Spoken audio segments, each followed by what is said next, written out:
바울은 갈라디아 교회에 갈라디아서 편지를 써보내면서 과거를 회상하고 있습니다. 바울이 갈라디아 교회에 편지를 써보낼 수밖에 없었던 상황은 우리가 갈라디아서를 보면서 몇 번 말씀도 드리기는 했지만 그것이 17절 말씀에도 나타나 있습니다. 그러니까 바울과 갈라디아 교인 말고 또 다른 사람들이 있었다라고 하는 것을 17절이 보여주고 있는데요. 그들은 이간질 시키는 역할을 했다라고 17절에서 말하고 있습니다. 여기서 이간질은 물론 우리는 이간질이라고 하는 말을 사람을 상대로 쓰기는 합니다.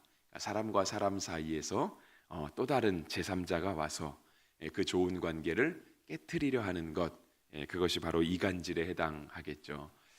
그런데 바울은 물론 이러한 말로, 이러한 의미로 이간질이라고 하는 표현을 쓰기도 했지만 바울이 정말 너희가 이간질을 당하였다, 나쁜 사람들이 와서 우리를 이간질하였다라고 할 때 그 의미의 숨은 속뜻은 우리가 복음을 받아들이고 예수님을 영접하게 되고 주님 안에서 살아가게 되었는데 우리를 미혹하는 자가 와서, 사탄이라고도 표현할 수 있겠죠. 우리를 미혹하는 자가 와서 하나님과의 우리의 관계를 깨트리는 거예요. 그래서 그 사이를 친밀하지 못하게 하고 건전하지 못하게 하는 겁니다. 그러니까 왜곡된 신앙으로, 건강하지 못한 신앙으로 이끌어가는 거죠. 그래서 바울에게 있어서 이 17절에 기록된 이간질이라고 하는 표현은 바울과 갈라디아 교인 사이에 끊어진 관계를 얘기하는 것보다는 예수님과 갈라디아 교인들 사이에 처음에는 되게 건강하고 되게 사랑스러운 관계가 있었는데 시간이 지남에 따라 그들의 신앙이 건강하게 자라지 못하고 자꾸 엉뚱한 방향으로 나아가는 것, 그것을 더 의미 있게 속뜻을 가지고 이야기를 했던 것입니다. 바울은 이 갈라디아 사람들이 그렇게 되지 않기를 간절히 바랬습니다. 그거는 누구도 마찬가지이겠죠. 그러니까 바울이 꼭 복음 전포자이었기 때문에 갈라디아 교인들이 잘 되기를 바랐다, 그것은 아닐 겁니다. 누구나 다 우리가 함께 신앙생활하고 있는 사람이라고 한다면 저 사람이 참 좋은 신앙을 가지면 좋겠다, 물론 나도 마찬가지고요. 나 자신도 좋은 신앙을 가지면 좋겠고 상대방도 좋은 신앙을 가지면 좋겠다라고 하는 그런 간절한 바람을 가지고 있습니다. 특별히 더 이렇게 영적인 지도자 있는 그 위치에 있는 사람들, 목회자일 수도 있겠고 먼저 믿은 여러분들이라고도 할 수 있겠습니다. 적어도 우리가 새벽을 지킬 수 있는 이러한 믿음을 가진 사람들 있잖아요. 그러니까 아직 그러지 못한 사람들, 그러한 열정이 없는 사람들, 정말 좋은 신앙으로 자라났으면 좋겠다라고 하는 간절한 바람들이 있을 것입니다. 바울은 자신의 그러한 바람을 뭐라고 표현했냐면 19절에 있는 말씀처럼 너희를 위하여 해산하는 수고를 한다라고 했습니다. 물론 바울도 이 수고가 어떤 수고인지는 잘 몰랐을 겁니다. 왜냐하면 바울도 남자였으니까 직접 해산을 해보지는 않았겠죠, 그죠? 그리고 바울은 자신을 소개함에 있어서 자기는 결혼을 하지 않았다라고 하는 표현들을 했습니다. 그러니까 내가 베드로와 같이 아내를 데리고 다닐 권리가 없겠느냐라고 하는 그런 표현들을 하면서 아마 그런 표현 속에 담긴 의미가 그는 결혼을 하지 않았구나라고 하는 것으로 짐작이 되는데요. 그래서 바울은 어쩌면 이 해산하는 수고를 남편으로서 간접적으로도 경험해 보지는 않았을 것 같습니다.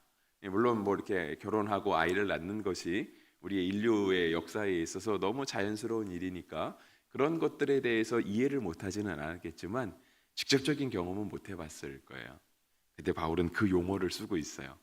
다시 해산하는 수고를 한다.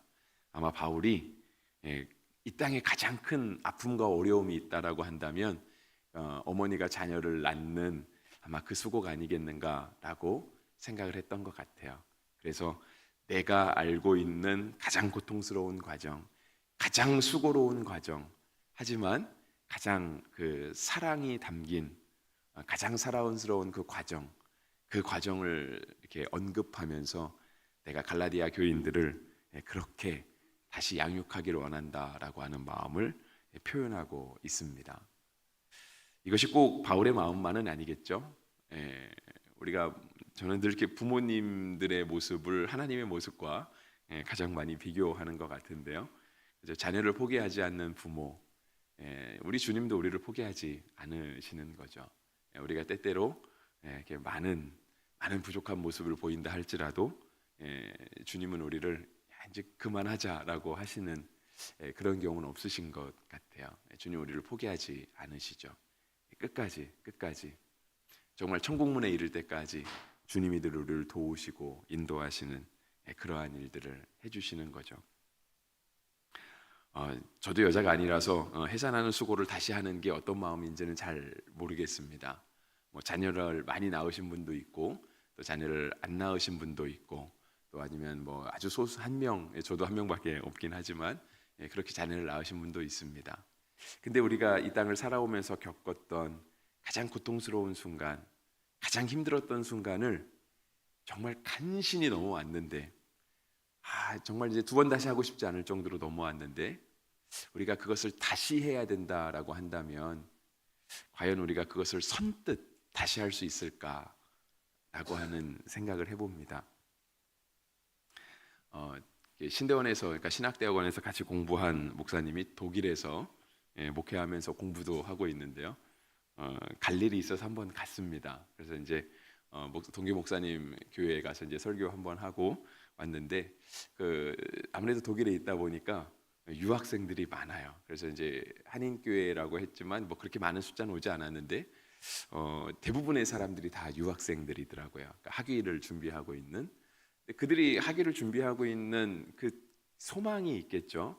그러니까 이제 석사를 이제 대부분 다 박사를 따려고 독일까지 왔을 텐데 이제 그 과정 가운데 있는데 그들이 소망하는 거는 공부 잘 마치고 다시 한국에 돌아가서 내가 공부한 것만 것 같은 그런 지위를 얻는 거겠죠. 뭐 소위 말하면 뭐 교수 자리를 얻는다거나 아니면 뭐 좀 괜찮은 연구원에 들어간다거나 그런 거를 하지 않겠습니까?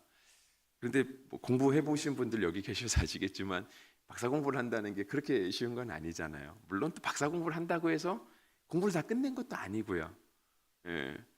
근데 제가 이제 그때 느헤미야서를 에스더를 본문으로 설교를 했는데요. 그런 얘기를 했어요. 여러분들 이렇게 학위 과정을 잘 마쳤는데 만약에 여러분들이 이렇게 학위 과정을 잘 마치려고 하는 그 과정 가운데 이거를 다시 해야 된다. 처음부터 다시 해야 된다라고 하는 일이 벌어지면 우리가 이걸 또 할 수 있겠느냐라고 그렇게 질문을 던졌어요. 많은 청년들이었죠, 그죠? 청년들이 별로 하고 싶지 않다라고 하는. 근데 우리는 늘 우리의 인생을 하나님 앞에 의미 있는 인생이라고 생각하잖아요. 우리의 삶은 그냥 온 것이 아니라 하나님의 뜻 가운데 여기까지 왔고 또 하나님의 뜻 가운데 우리는 계속해서 주의 길을 걸어간다 생각하잖아요. 우리를 향하신 하나님의 뜻이 그렇게 크고 원대하다라고 생각을 하고 있잖아요. 나이가 적던 나이가 많든 다 우리를 향하신 하나님의 뜻이 아주 원대하고 아직도 생생하게 살아있다라고 우리는 믿음으로 고백하잖아요. 그런데 만약에 내가 수고하고 어렵게 왔던 길을 다시 가야 된다라고 하면 그것도 역시 주의 뜻이라고 믿어야 되지 않겠습니까? 지금까지 걸어온 게 주의 뜻이었다라고 한다면 또다시 지금까지 걸어올 때까지도 죽을 뻔했는데 다시는 두 번 다시 돌아보고 싶지 않을 정도로 그렇게 어렵게 왔는데 그 길을 또 가야 된다. 그러면 이건 주의 뜻이 아니야. 이거는 진짜 내 인생이 꼬인 거야. 여기서부터는 하나님의 인도하심도 없을 거야 라고 우리가 그렇게 생각하냐라고 하는 거죠. 근데 우리는 그렇게 생각하지 않잖아요.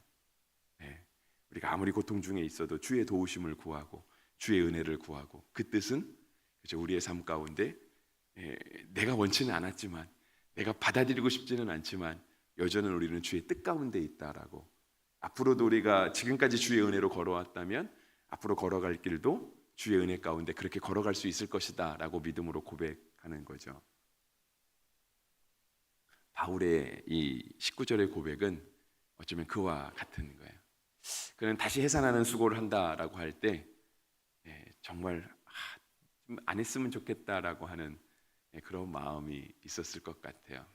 그런데 자기는 복음 전도자였잖아요. 자기는 갈라디아 교회에 복음을 전해 주었고 그들을 하나님의 말씀으로 양육하였고 그리고 지금은 또 다른 지역에 가서 또다시 교회를 개척하고 복음을 전하고 성도들을 양육하고 하는 그런 사명을 감당하고 있었거든요. 그리고 뒤를 돌아봤더니 예전에 했던 갈라디아 교회가 마치 예수님과 성도들 사이가 이간질된 것 같은 그런 상황에 놓여 있던 거예요. 다시 편지를 쓴 거죠. 편지를 써가면서 내가 너희를 위하여 다시 해산하는 수고를 하겠다.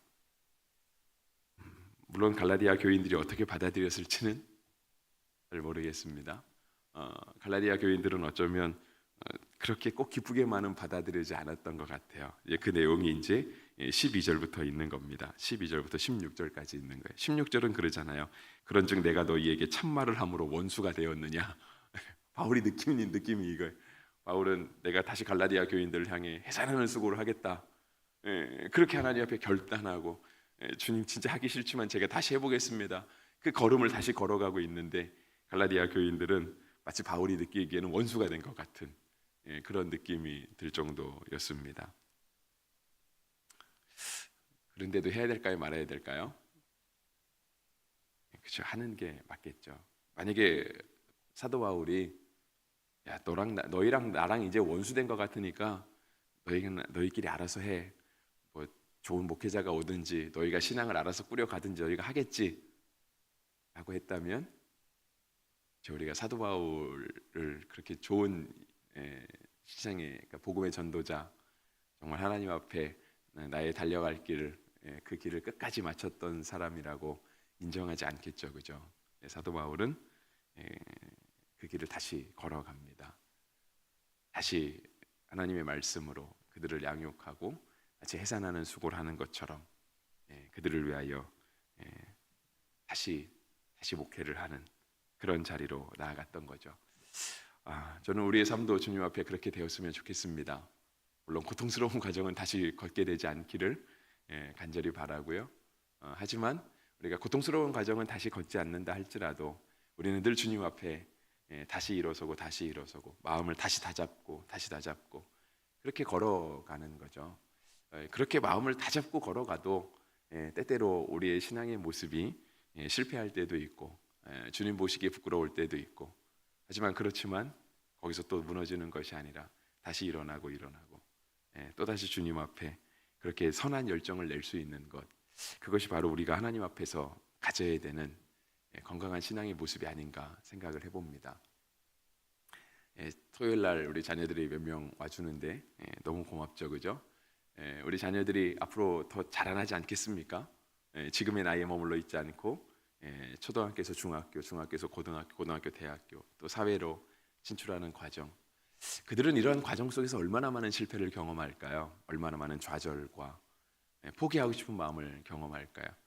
우리는 살아봐서 알잖아요.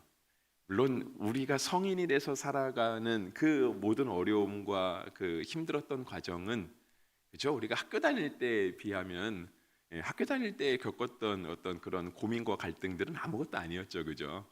우리가 학생 때는 그것이 제일 큰 어려움과 고민처럼 느껴졌지만 지금은 우리 수능도 얼마 안 남았는데 지금은 이제 대학생 아니면 이제 수능을 준비하는 사람들이 이 수학능력 시험이 가장 어려운 삶의 관문이라고 생각하지만 이거 넘어가고 나면 시간이 지나고 나면 그거 별거 아니었다라고 이렇게 느끼게 되잖아요. 하지만 그럼에도 불구하고 우리 자녀들은 그들의 위치에서 그들의 나이에서 겪을 수 있는 많은 갈등들과 어려움들을 또 실패도 하고 포기하고 싶기도 하고 이미 어떤 자녀들은 뭐 수학을 포기하기도 하고 근데 그 자녀들이 어려움을 겪었다고 해서 거기서 주저앉는다라고 하면 그걸 바라보는 부모의 마음이 참 좋지 않겠죠, 그죠? 어떻게든 다시금 도전하게끔 해주고 싶은 것이 부모의 마음이지 않겠습니까? 바울이 지금 그 마음을 가지고 있는 거예요. 갈라디아 교인들을 향해 다시 예수님 붙들라고 자꾸 엉뚱한 거 하려고 하지 말고 자꾸 뭐 율법이 어떻네 뭐 그런 거 따지려고 하지 말고 다시 예수님 앞에 올바로 서게 되기를 간절히 바라는 마음이고요. 바울도 그 일을 위해서 다시 해산하는 자리로 가는 거예요. 그 해산하는 수고를 포기하지 않기를 주님이 간절히 바라시겠죠, 그죠? 그렇습니다. 우리의 삶이 그렇고 자녀들이 그렇고 우리의 신앙의 삶이 그런 건데 네, 날마다 주님 앞에 서게 되는 은혜, 날마다 신앙으로 다시 일어날 수 있는 은혜가 우리 모두에게 있기를 주의 이름으로 축복합니다.